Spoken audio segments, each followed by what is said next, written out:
The member for Mackellar. Thank you, Mr Speaker. My question is to the Deputy Prime Minister, Minister for Employment, Workplace Relations, Education and Social Inclusion. Member for Solomon.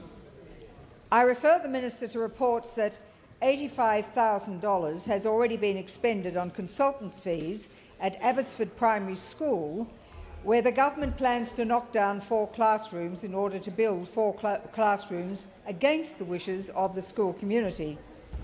Minister, if the project is not changed to reflect the wishes of the school community, and the project is therefore rejected outright by the school, who will pick up the tab for the $85,000 in consultants' fees for a non-project? Will it be the school, the state government or the Australian taxpayer? Order.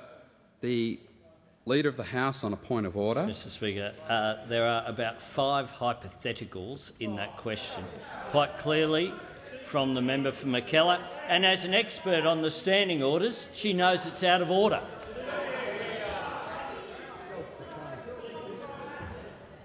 Order. From time to time there are questions that, based on a premise earlier in the question, do use the word if, and I think that there are many examples of such questions. I'll allow the question. The Deputy Prime Minister. Thank you very much, Mr Speaker. And can I say to the member for Mackellar, there's something about building the education revolution that she hasn't quite realised, and that is that building the education revolution is all about getting money to schools, money that she and the Liberal Party are opposed to delivering to schools. So let's just get it clear in her mind. This side of the House supports giving resources to schools, and her side of the House does not.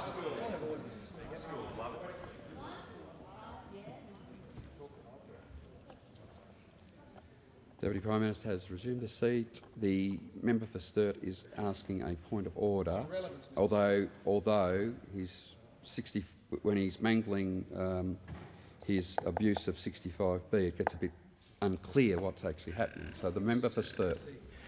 Mr Speaker, on relevance, the Deputy Prime Minister was asked about waste and mismanagement in the Building the Education Revolution. I'd ask you to answer that. Ask her to answer that question. The member for Sturt will resume his seat. He can't rephrase and paraphrase questions as a point of order. He might be able to do that when he's making his interjections against the standing orders, but he can't do that, and you should be very careful. If we want to have battle of the standing orders, 65B, when a member is speaking, no member may converse aloud or make any noise or disturbance to interrupt the member. That applies to the member for Sturt as well. The Deputy Prime Minister has the call. She's responding to the question. Deputy Prime Minister. Thank you very much, Mr Speaker. Can I say Deputy Prime Minister resume her seat.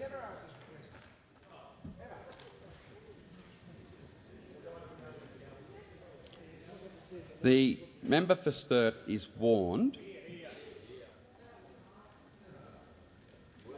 The member for Fowler is not assisting. In fact, one of the things that members on my right will have to learn is that they don't necessarily assist by their cries of all sorts of standing order misdemeanours. The Deputy Prime Minister has the call.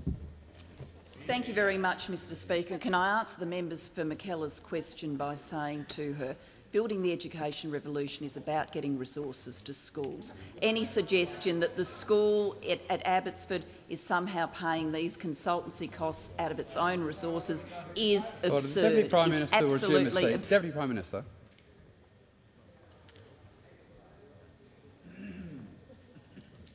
I'm not quite sure what the Manager of Opposition Business is considering, but I simply offer him this. If he thinks that his defiance of the chair is worthy of the 3 days that he will get, then let it be on his head. The Deputy Prime Minister. Of course, the question of administrative costs is dealt with in the Building the Education Revolution guidelines. Administrative costs at 1.5% of the program.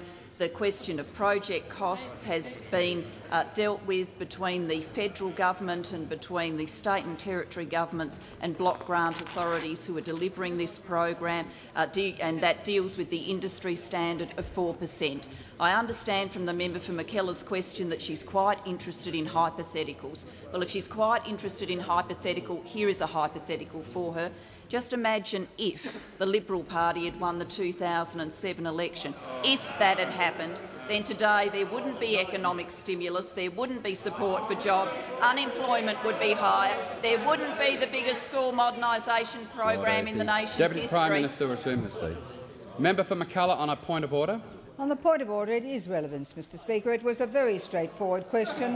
We simply want to know who's going to pay the seat. The member for Mackellar will resume her seat. The Deputy Prime Minister.